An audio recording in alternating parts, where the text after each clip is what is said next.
It was my understanding going into it that I was going to be learning about history from the side of the oppressed and how to be an effective organizer, how to be an effective activist. But there was no way that I could ever imagine the amount of good that would come out of my decision to go to this school. How an incorruptible seed of historical perspective was planted, and how the network so gently and tenderly and powerfully helped to grow that with projects and opportunities to put in practice all that we had learned during that 8-class course. Without giving away all the details, because I believe it's something that you should investigate personally and also invest in personally. I will say that we started with the Clovis culture 13,000 years ago. Moved into the inception of South Carolina as being an extension of Barbados in the 1700s. The deplorable treatment of Native Americans as well. From there, we moved into slavery, its heroes and unsung heroes, Denmark Vesey, Robert Smalls as well, which I have the distinct privilege of being now located in Beaufort. So I drive up and down Robert Smalls Parkway all the time, and I truly look forward to working with you at some point. So slavery and its unsung heroes, to the Port Royal experiment of the 1860s, and into the black political leadership that began to spring up until its head was cut off. The decapitation of black political leadership thanks to the 1895 Ben Tillman Constitution.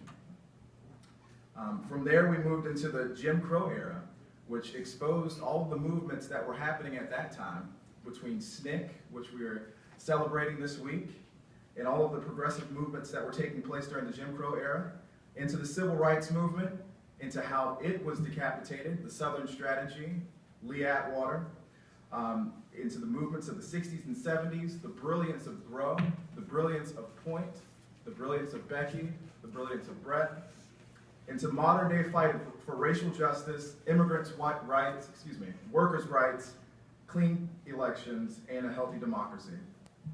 We held classes hosted by scholars and even had social justice, social Sundays, which gave us the opportunities to interact with leading scholars in their fields, to include Dr. Bobby Donaldson, which hopefully all of you know who he is. I'd also like to personally thank Graham Duncan. I'd also like to thank Megan. I wish she was here. She'll be like, okay, I'll thank her again.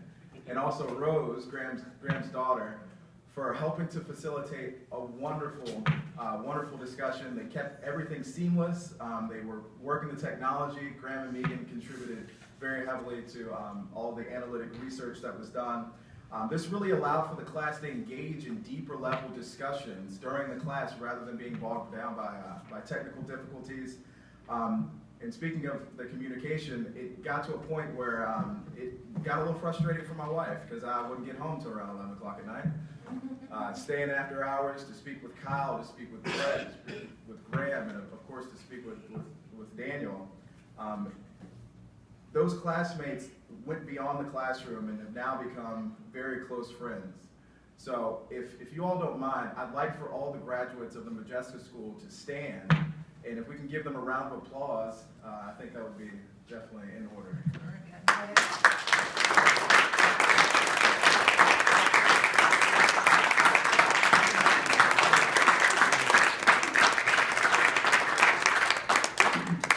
Needless to say, this school far and away exceeded my expectations. Not only did I learn the side of history that rarely, if ever, is taught in the Palmetto State, but I also gained a Brett-style, so to speak, radical, no-nonsense analysis of this state and her history. Yeah, so watch out, right? Undoubtedly a perspective that is once removed from the great Modjeska herself. I feel more prepared to carry on the work which she started long ago than I ever have. Having the Modjeska School to reference and reflect on has made organizing that much more productive. Embracing this radical, historical analysis allows me to find common ground in a religious landscape of ideological silos. Although traditions separate us,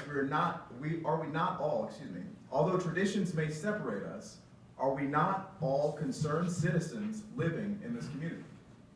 working, being educated, raising families. We are all responsible to do justice, to implement our shared values, like our ancestors before us. I see that more clearly now, having attended this transformational school, and I'm better able to highlight those intersections to collaborate with the faith community. I'm going to pull a quote from John F. Kennedy. He once said that history is a relentless master. It has no present, only the past rushing into the future. To try to hold fast is to be swept aside. We cannot look at this peculiar history as a fixed moment in time, but as a guidepost leading us from where we were to where we're going. A foundation upon which to build, not to marvel at its existence, but to capture its essence and recreate it in the likeness of our times, better than our forefathers and foremothers could have ever dreamed. The network, the Modjeska School, the New Legacy Project, we are the descendants of fighters who risked everything, and when faced with death, chose to live in the hope that their legacy would make a difference. Let us not fail them by just preserving their legacy, but may we be vessels of that spirit that drove them even unto persecution and death. Let us use the 70th anniversary to remember and rebuild the specter of our radical past. We have nothing to lose but our chains. Thank you.